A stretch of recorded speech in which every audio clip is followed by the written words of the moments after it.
用冷漠伪装自己的叛逆，我扯掉标签，抗拒定型。我们用自己的价值观创造梦境。我们梦游，我们相遇，我们相互拯救。我们是陪你闯荡复杂世界的梦游小姐姐。嗨，大家好，我是米尔。嗨，我是乔。我们用多元的观点陪你一起探索自我，体验人生。好，我们今天要来聊一个我觉得我们的听众会热血沸腾的话题。对，那就是环游世界。因为其实我们前阵子其实有邀过来宾，他是去走朝圣之路，然后我们也有分享过独旅，那其实都有非常获得很大的回响。对，但我们今天这一位来宾，他的旅游的方式有点不一样，他花了1年的时间，然后去走跳流浪环游世界，然后他现在29岁，但是他已经走跳过30多个国家，哇，比他年龄还多哎。OK， 我们欢迎地球仪。嗨，大家好，我是地球仪。OK， 地球仪，那你要不要先简单的自我介绍一下，让我们的听众认识你？好，我叫地球仪。上一份工作是做 PM 的工作，然后去年2024年的3月我离职，环游世界一直到今年2025年的3月，大概2个礼拜前我才回到台湾来。Welcome back, welcome back. Thank you. 真的，我觉得你的体验非常有趣。那我很好奇，因为你说你是去年3月的时候你是裸辞，然后就开始环游世界嘛？还是你那个开始的 moment 到底是发生了什么事情？对，我是裸辞，然后 moment 发生什么？其实这个要追溯到我大学刚毕业的第1年，那个时候刚毕业，我就问了我高中那个时候我的演讲老师，我就问他说，大学毕业后找工作或者是人生方向这种东西，然后那一个老师他没有给我任何的答案，他就丢了一个连结给我。那个连结我一点开是一个在秘鲁的国际志工的那种，就是国际志工的机会。对，然后我点进去以后，我看到那个机票4万多块，你知道吗？我那时候觉得好贵，然后我就做了一个我现在觉得后悔的决定。我就入职了，我就进入职场。等一下，刚刚那个转折发生什么事？你说4万块好贵，我决定先去工作。对，先赚钱，蛮合理的。那个时候我觉得赚钱很重要，对，所以然后因为那个时候我投了一间我想要的公司，他刚好发了 offer 给我，所以我就去了。但是这件事情我就一直后悔。后来到我出社会几年后，大概3-5年以后，我一直觉得说，那件事情我是不是有点做错了？对，那这个是第一个契机。然后到了疫情的时候，我就看了《Die with Zero》这一本书。这本书里面是教我说，我赚到的钱尽量不要把它花在一个物质上面，尽量把它买体验或者是买一个记忆。这样子会。提升人生的幸福度。这本书主要是在讲这个东西，所以是因为这2个契机，我才想说，好吧，那我在我上一间公司也待3年了。对，那我上一间公司真的是偏待遇好、稳定。对，可是怎么了？有一个推力吧，因为我觉得你要放下所有的一切，就是不管是家人或者是工作，需要有一个推力。当然拉力可能是你刚刚说的，可能你还是有一个非常想要探索世界的欲望，但是总会有一个推力吗？我觉得那个推力一直都在，它是一直慢慢在推。我每一年它都一直慢慢在推，然后经验值，对，它都推到一个点的时候。就去了。你说的推力是上班的疲劳程度吗？还是社畜的悲哀吗？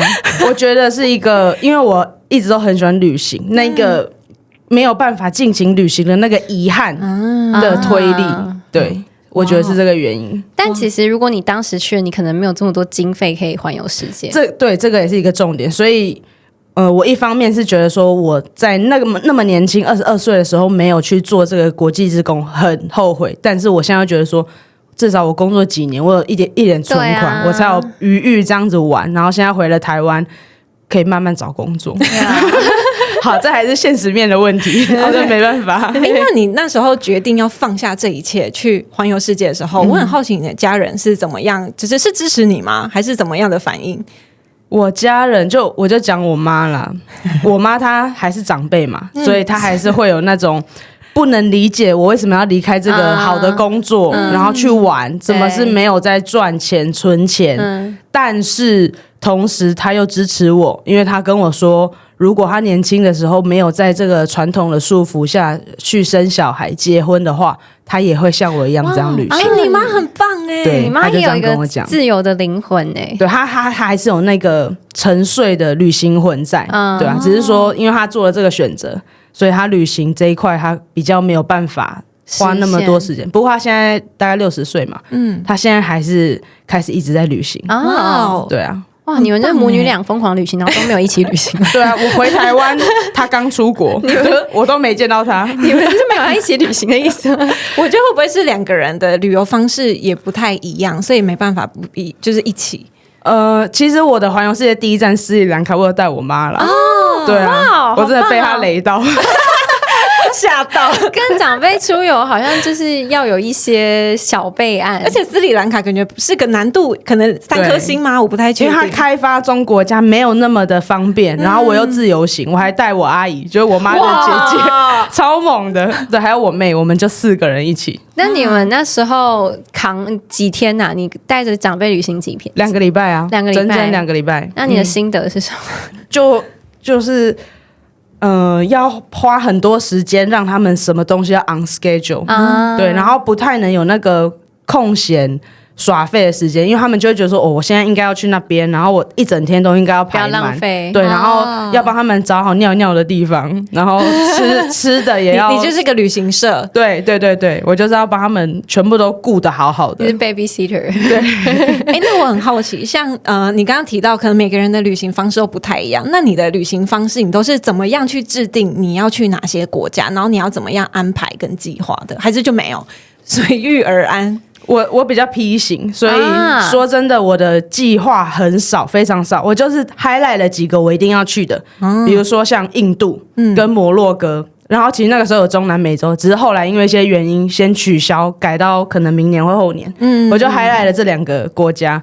所以这2个国家我一定要去之外，其他的全部都是用路过的就可以了。路过你会待，就是会住吗？会是待下来玩？我会待下来，然后我就看这个地方我有多喜欢。喜欢的话我就待1-2个月，不喜欢的话可能就是2-3天这样。所以你机票都是临时买的？对，好帅哦。那你住宿怎么办？也是临时找的？就是到了那个当地的机场，然后过了海关，就坐在那个机场的门口开始订。哇，开始订得到，其实这样订得到，订得到，因为我可能都不会订那种很好的啦，就是订一般的青旅或者是简单的旅馆这样，或者是沙发冲浪这样。沙发冲浪是真的是进去住一个人家，然后睡在沙发吗？其实我几乎没有睡在沙发，他们通常还是会给我一个床或者一个他的小房间。对啊，但是真的就是进一个陌生人的家。那有遇过什么很可怕的事，或是很有趣的事吗？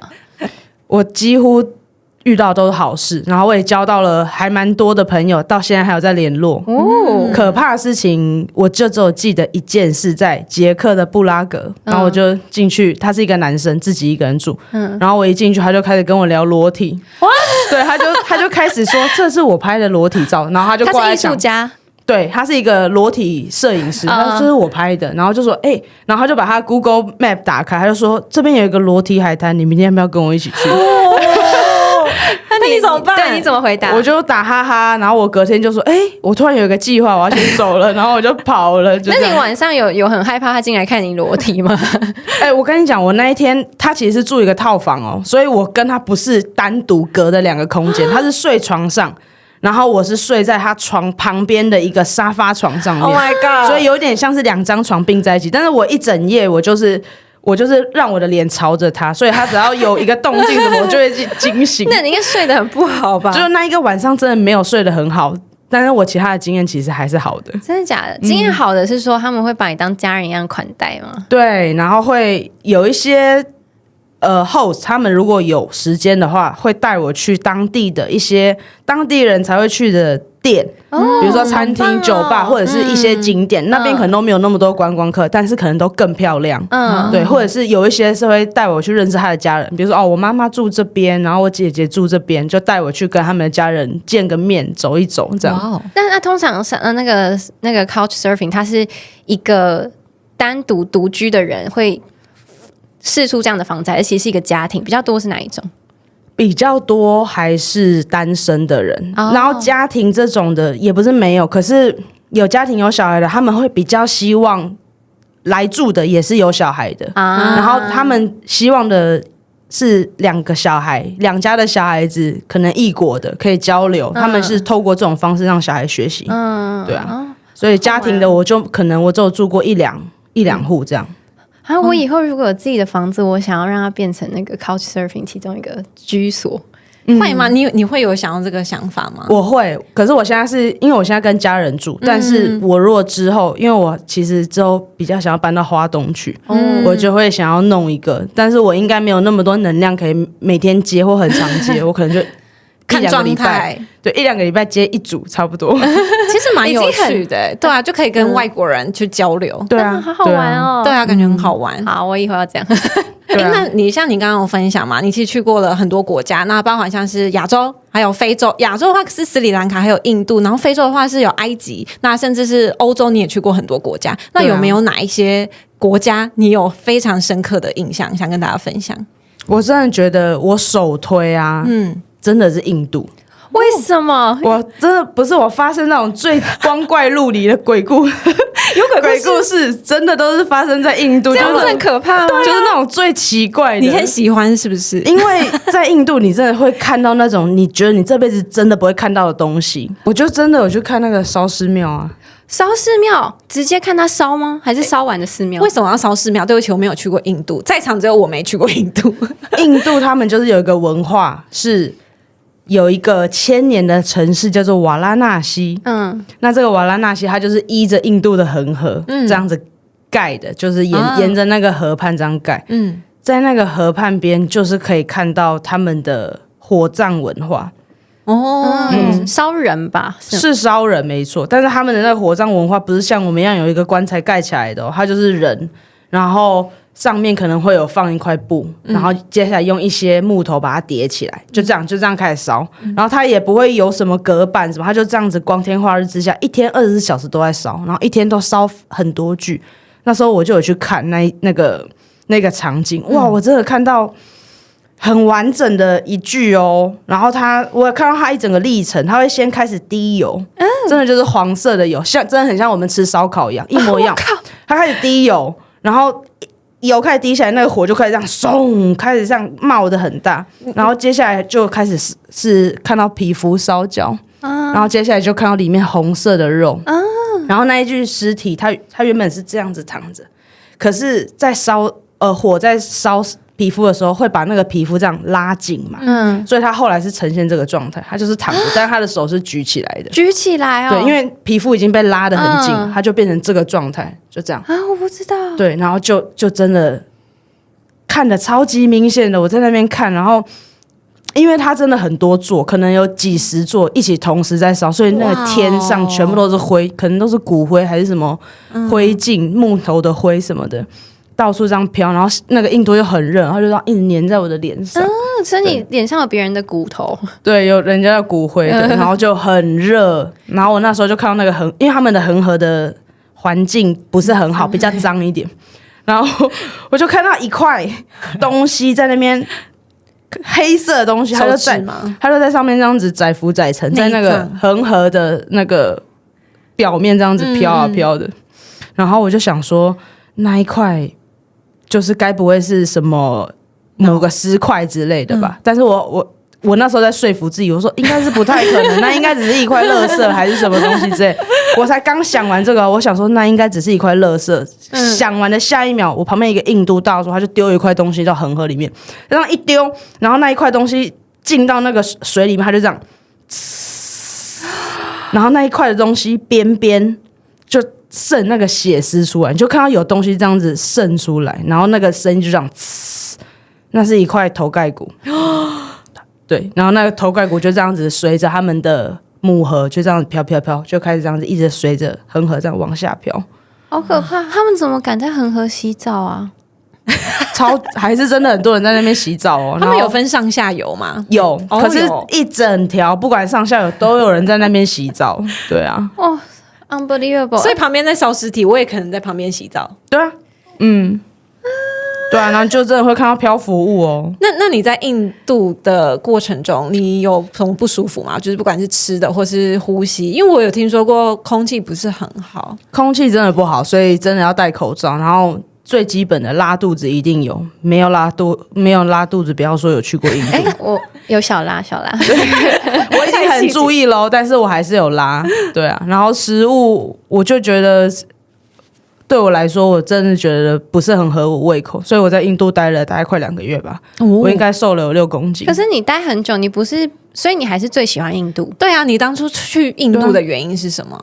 就觉得瓦拉纳西太酷了。然后我那时候有看到一本书叫做《印度迷城》，那一本书就是在讲瓦拉纳西的故事，我就觉得说哇，就是这个世界上有这种地方，我一定想去。我就对那个各个国家的他们的葬礼这种的东西很有兴趣，像什么西藏的天葬，那个我也很想去。天葬是给那个秃鹰吃，那种的。所以你有去那边看？那个我还没去，但是那是我人生清单之一。OK，Oh my god！那印度除了这个，你还有觉得什么很值得探访的原因吗？其实我觉得印度就是它最宝藏的地方，真的是在北印，靠近西藏的印度最北边那一块。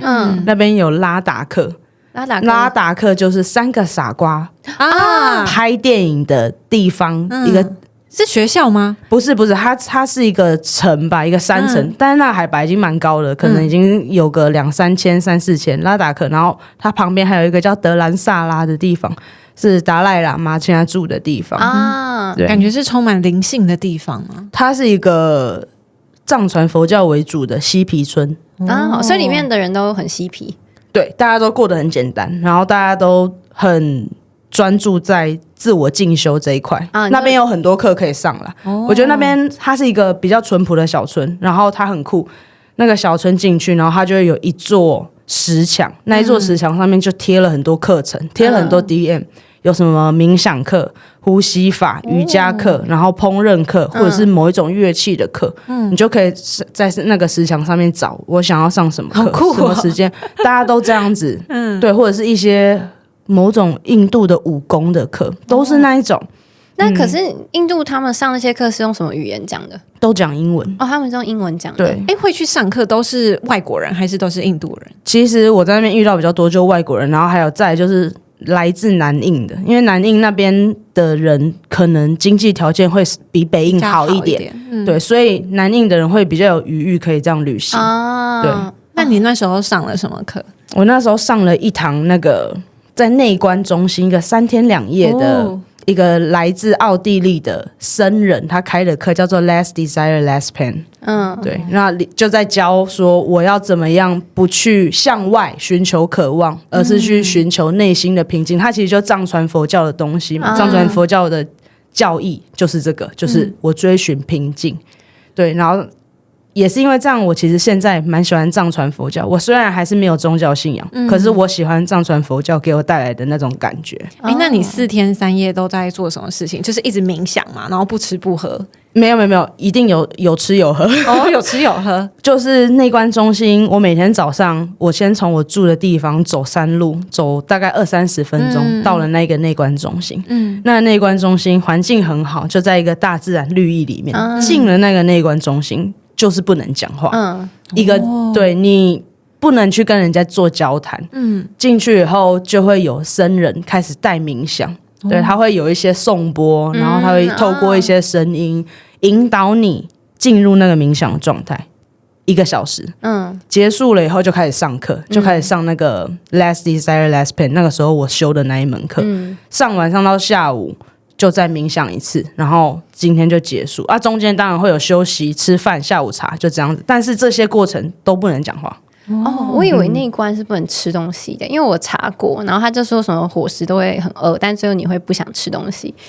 一个排毒的状态。因为我原本想要去内观，但是我想说不能吃东西好痛苦，所以你的是可以吃。我的是，可是他们就是吃的很简单，吃素，然后可能就是一些菜饭，然后水果。吃得饱吗？吃不饱，吃不饱，吃不饱。你不是说你是大瘦一圈吗？对啊，所以因为我第一天去，我发现真的吃不饱，而且我不知道为什么我吃素的东西我超级容易饿的，所以我就会偷偷带那个能量球，就是什么巧克力球还是什么的。作弊吗？这样算作弊了。因为我后来会饿到就是已经无法做笔记，对，我就很手在抖，血糖太低。对，但是为了要让我就是可以 focus 在那个很难得的课程，我只好作弊，没办法。对，哇哦，那堂课之后，就是你现在还是持续会冥想吗？还是这个课带给你的反思是什么？我开始会去对藏传佛教达赖喇嘛他们的历史，好奇，蛮有兴趣的。对，然后这个达兰萨拉它的市中心有开一个藏人博物馆，这个藏人博物馆的旁边还有开一个图书馆。我就会在那个博物馆跟图书馆之间来回穿梭，可能就花我一整天，可是我可能好几天都在那个地方，我就走下，就是我是住比较山上，然后那个市区在山下，我就走40分钟下去，然后就开始在那个博物馆。那个博物馆是我觉得我看过的博物馆最猛的，它没有什么名气，小小一间，也没有什么人去，可是我真的觉得那间博物馆是我去过我觉得最推荐的。对，然后旁边就是中文的图书馆，里面藏的都是一些以前这些流亡藏人他们的故事。中文的图书馆哦，对，因为那边其实有一个小拉萨、小西藏的称号，那边其实你还是可以看得到一些亚洲脸孔的，像西藏人这样子，他们还是有很多住在那边。对，哇，好酷哦，真的北印感觉很值得去一下。那边算是北印，北印对，就是已经是印度的最靠北边。感觉是不是很好抵达？可能飞到那一边的机场还要再可能拉车很久。对啊，我那时候搭了12个小时的车吧，从新德里搭他们的巴车，12个小时啊！我好像就在新德里哦，真的我想那在北印，原来我在北印。对啊，对，你要分享一下，因为蜜儿之前也是去印度出差，但是他的体验就是没有那么好，但应该就是一个是工作，对啊，一个是对啊，我没有去任何的景点，而且我是拒绝去景点，因为我被那个车震吓到，每次一出去就要花好久的时间，我真的没有时间，也不想要花那个时间。确实啊，他们那边因为牛实在地位太高了，所以那个交通都是被牛给搞坏的。我常常在坐嘟嘟车，然后突然就一个牛屁股出现在我的面前，然后在那边大摇大摆的在那边扭，就很常发生啊。而且他们是整个行人、脚踏车、嘟嘟车、机车、汽车全部是混在一起的，然后还有动物，还有动物，对，还有动物。你什么动物你都可以看得到。我有看到马，我有看到鸡，你有看到马、牛，然后还有骆驼。我还以为我来到了埃及，对，我有骆驼在印度。对啊，真的，而且他们每个人的司机，他的那个驾车功力都超级好，没有 A 到任何人。可是我觉得我去那边，我一定 A 100次。我那时候搭了一台嘟嘟车，司机他还让我开，我还真的在印度。就是还好吗？有人伤亡吗？我还在这边跟你们录音，应该是还 OK。可能是别人伤亡，对，有可能是别人伤亡。哇塞，对，好酷哦！同样是印度，竟然感想差那么多。他竟然说他最推的是一定要去印度，对我大概走过30几个国家，我真的觉得。让我推荐一个国家，我真的是首推印度啊！但是你喜欢的是不是就是那种文化，然后很特别的人文气质的地方？就是你喜好的旅游地点。它的文化冲击非常强，这是我喜欢的地方。对，然后因为印度很大，所以像南印、北印，还有我最喜欢的北印，其实他们都像是不同的国家。你的文化冲击可以举例吗？像印度人，我觉得印度人，我不得不说那边有很多一直想要跟你要钱的，但是也有很多无条件想要帮你的。对，就是他们像比如说我在印度，我只要站在路边，就会有人觉得我一定是迷路了，然后他就想办法一定要把我带到那边去。他可以把他的工作放着，然后骑车或者是走路带我在那个巷子里面穿梭，他一定会陪我找到那个地方为止，就这种，然后。一直想要拍照的这种的也有，有，对，因为我们在那边就是可能是亚洲脸孔吧，在印度对他们来说很稀有，所以他就会看到你就一直要跟你拍照，走几步就有。我在泰姬玛哈林直接是明星，对，大家都比较想拍我，也没有想要拍泰姬玛哈陵，而且他们会排队哦。哇，就是通常会有一个人冲锋，就是会来说可以跟你拍张照嘛，然后只要我说可以，后面就开始有人排队，就这样子，他们也是蛮有秩序的，就这样子排一排。还是因为一个人拍了，其他人想说完了是什么明星我不知道，先拍了再说。哦，哪一个亚洲来的明星我对先卡位，先卡位再说，到时候再炫耀就好了。可能是这样，对啊。那你是在印度也有什么骑重机的经验？我就在拉达克骑啊，我骑了10天，我跟另外2个，我们3个人一起骑车，在哪来的车？就在那边租重机，对，然后我们在不用驾照是吗？对，那边没有在收驾照的。那你也很勇敢，你要怎么打档啊？我在台湾本来就会骑了，但是我那个时候是给别人载，那个他们那个重机要应付那种高山，他们的路很烂，所以他们的重机是超大台的。你很勇敢的，我觉得我不敢骑。我那个路真的是不是普通的烂，就是会一直倒车，一直倒车，那个路超烂。对，那种可是那个风景真的太漂亮了，真的假的？它漂亮到我觉得它就是3D。P 上去的那种漂亮程度，然后我们大概就在海拔4000多公尺的地方骑了9天10天，我骑到脱水。为什么？你们是骑多久啊？都没有停吗？没有，一天大概就骑个6、7、8个小时。为什么你们要去哪里？我们就是要这样绕一圈，绕一个很大一圈，所以我们真的骑了9天10天，然后。因为我们有吃高山症的药，对，那高山症的药它会有一些利尿的效果，然后我又觉得说女生在外面上厕所不是很方便，所以我又在那边故意不喝水，然后山上的伙食也不好，所以我就是也没吃好，没睡好 ，Oh my god，没喝好，我就脱水了。脱水会怎样？我就直接有点半昏迷的状况，就是我有几天没有什么记忆。对，那你有在动吗？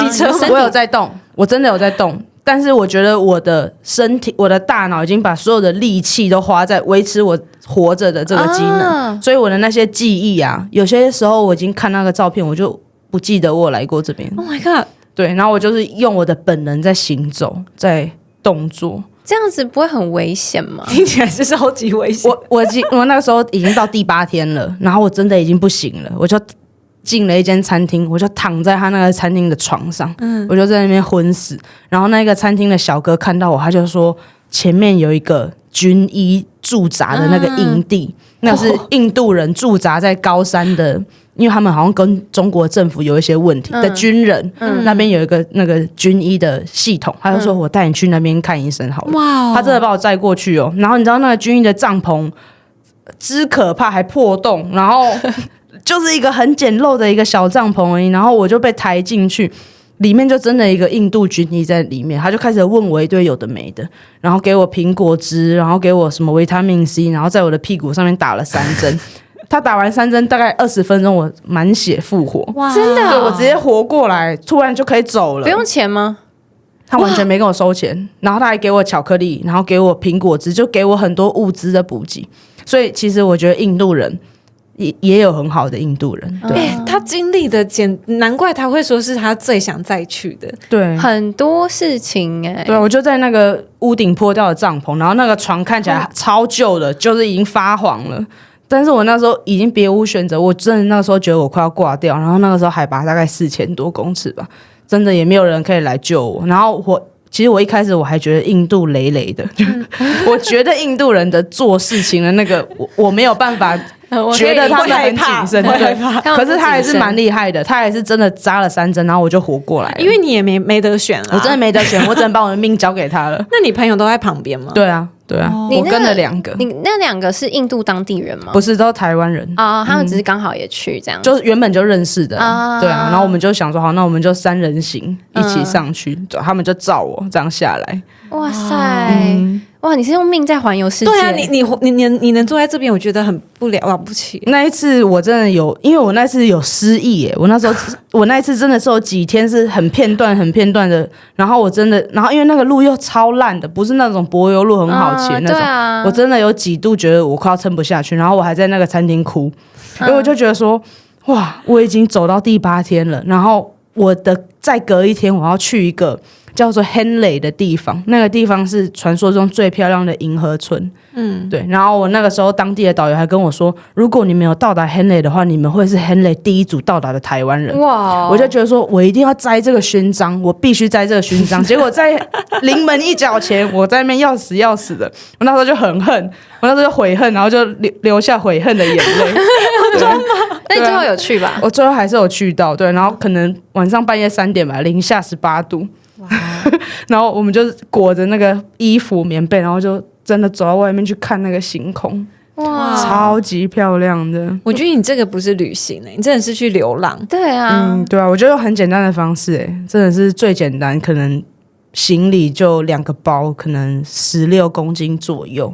我就用这16公斤玩1年。你那个环游世界，你的行李是都没有更新过的嘛？就是因为你都没有回台湾嘛，对啊，然后就一直在外面一直更新你的物质跟衣物，所以你的衣物什么都有可能是到一个地方再买，然后或是什么例如说补给品，或是你要做什么，还有什么牙刷之类的。衣物我完全没买，我就是台湾带什么去，我这1年就穿什么，然后就在那边洗这样子。对，我带的东西就很少，所以我就需要很长一直洗。对，然后那些什么盥洗用品可能就是没了，就在当地买这样。最简单的物质。哇，那我很好奇，你是还有去尼泊尔，然后也是给你很深刻的印象？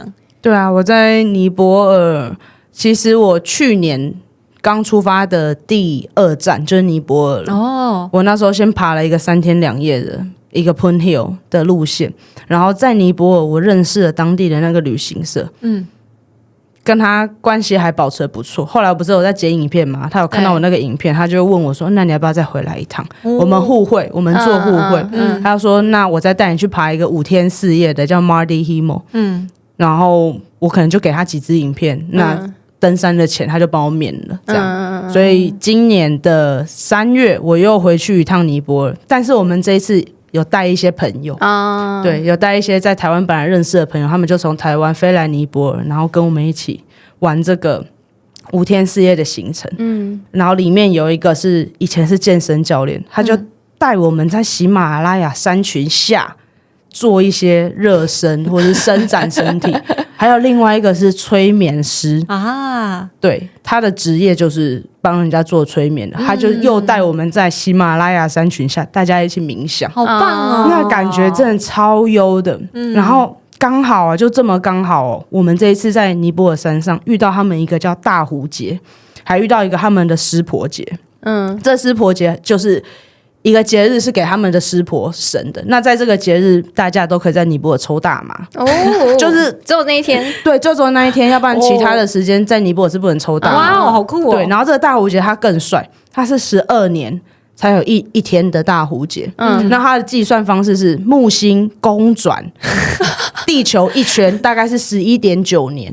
对，所以这样子转一圈，他们才会轮到一次的大壶节被我们遇到。大壶节可以干嘛？大壶节就是一个印度教最重要的节日，所有印度教的人他们会沿着恒河，在恒河的河畔边庆祝，可能会有夜祭，然后会有很多灯火，然后那一个节日大到你知道，你从太空看地球，你可以看到一条黄色的。哇，好扯哦！这个节日好像我不知道几天，好像是1个礼拜1个多礼拜吧。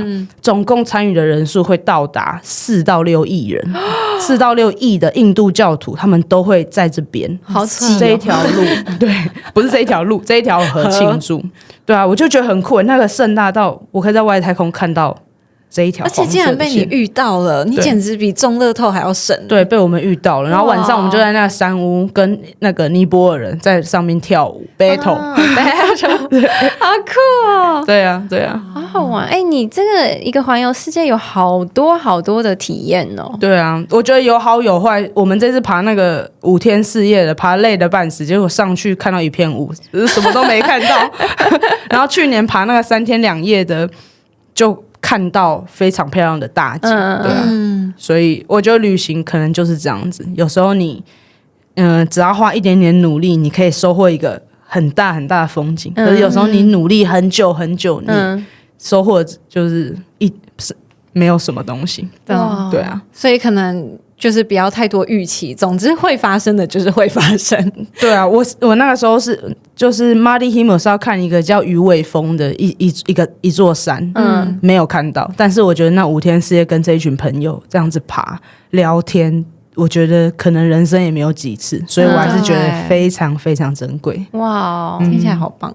那我们刚刚提了很多，就是你非常深刻的回忆。那我觉得大家应该也会非常好奇，因为就是环游世界，我觉得最困难的就是需要有钱这件事。那你当初是怎么样？就是你是准备了多少钱，然后还有怎么样去做一个资金的分配，才完成这件事情？我觉得。环游世界最大的困难是钱这件事情，它只是一个都市传说，真的。真的吗？对，我觉得是大家以为最重要的，或是最困难的是筹钱这件事情。可是我觉得真的不是，最重要的是你要舍得现在的生活，跟现在的工作，对啊。那你说我带很多钱吗？我没有，我大概只有花60几万，但是我玩1年。然后我在这旅途中，我遇到那种更猛的，因为我花60几万，这个算是中间。我在意大利的时候，其实我有2个朋友从台湾飞来找我，陪我玩了12天吧。他们这12天就花了10几20万，这10几20万我自己在国外我可以玩几个月哦。那差在哪？你到底省了什么东西？住宿我也省，然后吃我也可能，比如说我在欧洲，我就都自己煮，对，我在台湾是完全没有任何的料理经验，那我在欧洲我就是煮到把人家厨房要烧起来了，然后我在意大利人面前把他意大利面这样啪折断，然后还加番茄酱，然后把他们气疯，反正我就是想办法活。那住宿就是 couch surfing 嘛，要不然就什么 workaway 这种很短期2个礼拜的打工，对啊，或者是像一些帮人家的宠物。遛狗散步这种都可以换一些很短期的打工，或者是我在斯里兰卡被路边的嘟嘟车司机载去他家住，这种的也有、啊。你都那危险这方面你都不会有任何害怕吗？就是像刚刚那个，就是直接被载过去，可是你怎么知道他是要干嘛？但是对啦，可是我大概有先觉得他可能人还不错。你要怎么第六感要靠第六感吗？对啊，可能我跟他聊几句话啦，然后他有载那个嘟嘟车司机有载我们大概1-2天的行程，我大概觉得说哦，他还算老实，然后问一下他的家庭背景，大概可以问，比如说他有跟小孩住，对，然后他们家是有一些什么宗教信仰，对，然后他相信他的宗教的什么东西，大概可以有一些端倪啦。如果那种很可怕的，我当然是也不会去。那你这个环游世界旅程有没有碰过真的很可怕的事情？我觉得，其实我觉得他刚刚说蛮多，我都觉得蛮可怕。其实我刚刚那个都很可怕，但我说跟人比较坏人这方面的没有坏人。你有被偷过东西之类的吗？也没有哇！我跟你说，我那时候旅行到葡萄牙的时候，我又找了一个那个短期打工，那一个 host 他叫做 Hugo， 他有一个我觉得很不错的理念是，他买了一块地，然后这一块地他就开始请很多旅人来他家住，他就提供你一个很简单的住所，然后你开始帮他盖房子，或是帮他弄一些地板、弄一些花园这种东西的，因为他可能没有那么多的余裕去请外面的人，所以他就请旅人来帮忙，他就用这个方式。然后他的理念就是，我的房子的门。大门我也不锁，然后栅栏我也不锁，整个房子你想要进来你就进来，你想要出去就出去，你也不用问过我。他觉得说这是我买的土地，但是我希望大家可以共享这样子。然后我那个时候他还把他主卧让给我住，我那时候还做了一件很邪恶的事情。什么？我把我的比较重要的那个包跟他的一个很大的柜子拴在一起。因为我很怕我东西被偷走，对，虽然没有发生，可是我就是会有那个心理觉得说，他的这一块土地随便大家都可以进来，那如果我环游世界的钱被偷走的话，对，怎么办？可是我那时候一边在想这个，我一边有点愧疚，因为我觉得他都已经这么信任我了，然后我还在他的主卧室锁我的包包，我就那个时候一边愧疚一边出，对啊。不过后来我就接受这个东西了，我也觉得说 ，OK， 也许。还是要把人往善良一点的方向想，所以我观察了几天，我还是把那个锁解开了。但是我真的没遇过被偷，我没有遇过，我有遇过有人想骗我钱这样子而已。但你也没有被骗到。我没有被骗到。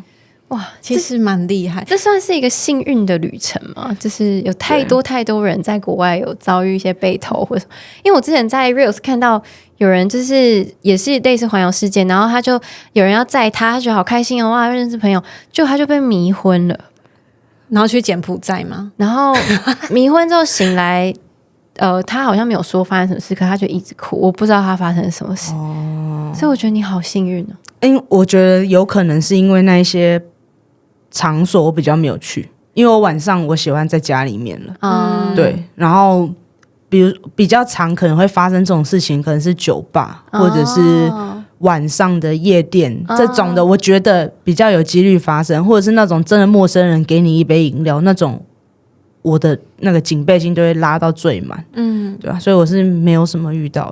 所以其实你觉得女生一个人环游世界，其实只要小心一点，这件事情并没有那么困难。我觉得我这个不负责声明，就是我真的觉得女生环游世界没有到那么危险。对吧？那印度当然很多负面新闻嘛，可是我在印度，其实我觉得完完全全没有大家想的那么糟，只是会一直有人要来搭讪跟你讲话，可是他们不会碰到你，也不会去拉你，或者是甚至也不会不尊重你。对啊，我都没有这样子被对待啊。那我很好奇，就是可能你家人多少也会在意你有没有保持联系，所以你可能会固定时间回报吗？有这个机制？还是因为有些时候你应该连网络都没有？对，我就是我妈，她就是跟我的个性差不多嘛。其实我大概就1个礼拜回报一次。对，然后比如说我要去沙漠了，我就说我要去沙漠了，3天没讯号，或者是我要去山上了，我要去山上了，5天没讯号，就这样子。然后我们平常也不太会视讯、打电话聊天或者是传讯息，不太会。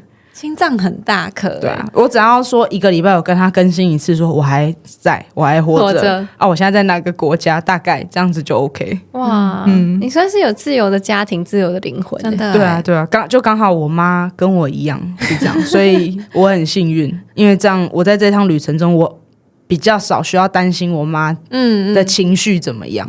确实。哇，那刚刚有提到说，就是大家可能会有个迷思是环游世界一定要带很多钱这件事情，然后你觉得这其实是未必的。那我很好奇，你当初在决定要出发之前，你有没有也碰过就是小小的挣扎，还是你当初你就是这个想法就觉得没有啊，我就是准备60万就可以出门了？我没有什么挣扎。很厉害耶。对啊，我只有想说，其实一开始我给我自己的设定是只有半年。因为我那个时候其实我也不知道为什么我要设定半年，我只是觉得说半年好像就该回去了的那种感觉。可是我后来在路上啊，真的认识太多人，认识太多那种超猛的旅人。我认识了一个香港人，然后他说他环游世界已经1年多了，他1个月的平均花费大概落在2万多块台币而已。哇，这2万多块是有含机票，是他平均这样除下来的。他已经玩1年多了，然后我又遇到了一对更强的。他们是我在摩洛哥遇到的匈牙利人跟德国人，他们不花1毛钱环游世界，他们怎么办？哇！然后已经还3年了。他们的方法就是搭便车，然后我帮你做一个很简单的工作，比如说我帮你把这个东西从这边扛到那边，给我1餐，就这样子。然后他们还有一个最酷的，他们搭便船跨国。哇！他今天就会在这个国家，然后就去这个国家的港口，他就开始问这些船夫：你这艘船你要去哪边？对，那我跟你去，我在船上我可以帮你干嘛干嘛干嘛。他们就这样子，然后已经走了非常多国家，他们几乎都在非洲这一块走啊。对，所以他们就不花1毛钱，已经玩3年了。所以他们其实也不用去。所以你有去过非洲？就是北非啊，就是摩洛哥跟埃及，对，就这样。哇，所以他们根本没有搭飞机，他们就是在那个非洲大陆一直玩。对啊，所以我觉得看到这些例子，我就会觉得说，钱真的不是大家以为的那么重要。假设我今天只有准备20万，那我有20万的玩法，我不要去欧洲就好了嘛。我可以在东南亚，或者是我可以在欧洲便宜的国家嘛，或者是到非洲去啊。对吧？那我今天有100万，我有别的花法，但是有多少钱就是有多少不同的方法。对啊，比较重要的我觉得还是真的是舍得。就是我要舍得我现在的工作，然后我要舍得我在台湾的亲朋好友、我的家人，甚至是狗，我有狗，所以我那个时候我需要舍得我的狗，对啊，或者是我要舍得我现在好像在轨道上面的生活，对吧？这个东西我觉得其实才是最不好克服的。那你在这一块都会怎么样去克服？还是说你在看Die with Zero 的时候，你觉得有一个很大的鼓舞？对啊，Die with Zero 就是他跟我说，钱拿去买回忆，就是会产生记忆股嘛。对。那我每一次的回想都会产生一次记忆股息。那记忆股息的多寡就会取决你对人生的快乐程度跟满意程度。对啊，我觉得这一本书对我来说最大的收获就是这个东西。我觉得它其实里面还有讲到一个故事是，他这个作者的朋友吧，他是贷款去环游世界。哦哇！对，我那时候看到这个观念的时候，我有吓到，我想说哇，怎么会有人贷款去玩？对，我没有办法做到贷款去玩，但是我之前就是那个时候贴那个国际志工给我的那个老师，他之前工作到一段时间，他觉得很累，他也是离职贷款去英国读书进修，他也是做这件事情，对吧？所以我后来就觉得说，我其实赚钱我有好多年可以赚，对吧？可是有一些回忆真的是不是每一个年纪去做同样的事情，我享受的程度都会一样大。确实，对啊，我之前去参加一个那个旅游讲座，他们是一对情侣开的，然后那一对情侣去到南极。然后在那个南极的一个很大的冰川下面，他们就走得上去。可是当大家走上去的时候，有一对70几岁的老夫妻，他们人已经到南极了，但是他们走不上去，体力的问题，所以他们都花了一样的钱。可是年纪大的时候，有一些体验值其实还是会受限的。对啊，对啊，等于说，大家可能一般会觉得旅游就是要有钱、有闲跟有体力，但是钱这件事情反而是相对比较弹性的，就是你有多少钱，你就用怎样的方式去过你的旅行。那我觉得其实我们现在啦，就是可能多少会觉得，我们生活的方式或者旅行的方式，可能就是我们想象的那样。但今天地球有些分享很多，就是他觉得他看过很多种旅行方式，然后也很多都是打破自己的框架，所以会觉得不用那么局限，其实有更多的可能性。对啊，其实这个也是我在旅行中才学到的，因为我在旅行前，我也是用很多那种自己的想象受限说，我一定会遇到什么困难，然后我这些钱我只能玩半年，对啊，为什么我要玩？为什么我是设半年这个目标？我其实自己都不知道，所以我后来才突然醒了。我在埃及的时候醒来的。开窍，对，一醒我就想不然就再演，我就可以玩到这60万都没有。对，甚至是我60万花完了，我还想继续玩，我就想办法在国外找一个工作，都可以。这都是很弹性的做法。对啊。可是这些弹性的想法都是在旅行中发生的。其实，在旅行前，我的想法也没有到那么的弹性。所以旅行对你来讲，你觉得对你来讲最大的改变是什么？我觉得是我看到更多生活的方式，然后我也看到更多赚钱的方式。我在国外也看到好多人，他们赚钱的方式是我没有想过。比如说我在埃及的时候认识一个中国人，然后那个中国人在埃及生活5、6年了，他的赚钱的方式就是帮去埃及的中国人换汇赚汇差，就这样子。这就是他赚钱的方式，他没有其他的工作了。可是他有办法在埃及，因为埃及的物价也比较便宜啦，然后他又喜欢埃及，他又在那边生活5、6年了，他可以啊，对啊。那还有很多，比如说我在尼泊尔的时候认识了一个民宿的老板，他有一个副业，他在做就是尼泊尔高山有一种牦牛，这个牦牛产下来的牛奶营养价值很高，他把它做成宠物零食。对，但是他又知道说尼泊尔的狗没有这个命吃这个牦牛的零食，所以他都是外销到台湾、日本、韩国、欧洲这种国家，大家都很有商业的想法。对啊。然后我就开始去学说，这样子也可以赚钱，那样子也可以赚钱。那我自己也想要经营自媒体，用什么别的方式赚钱？那生活的方式很多。我这样子走下来，你知道，我觉得那一个国家的人民的快乐指数最高的是什么国家？什么国家？是尼泊尔。哦，真的假的？尼泊尔真的是算是比较经济没有那么好的国家，算是偏不好，对啊，但是他们的人民的快乐指数是很高的。怎么说？他们就是很可以享受任何，比如说在湖畔跳舞，对啊，然后他们有他们一些快乐的人生法则，比如说我只要跟我家人在一起，我就快乐。然后我有结婚了，我找到好的伴侣，我自己创了一个家庭，就对他们来说就快乐。对啊，他们要的其实很简单，他们要的东西很少，几乎都是一些陪伴的。对啊，然后日常生活中，我在湖畔喝个玛莎拉蒂也觉得快乐，对啊，然后有节日，大家一起参加一个节日就快乐，对啊。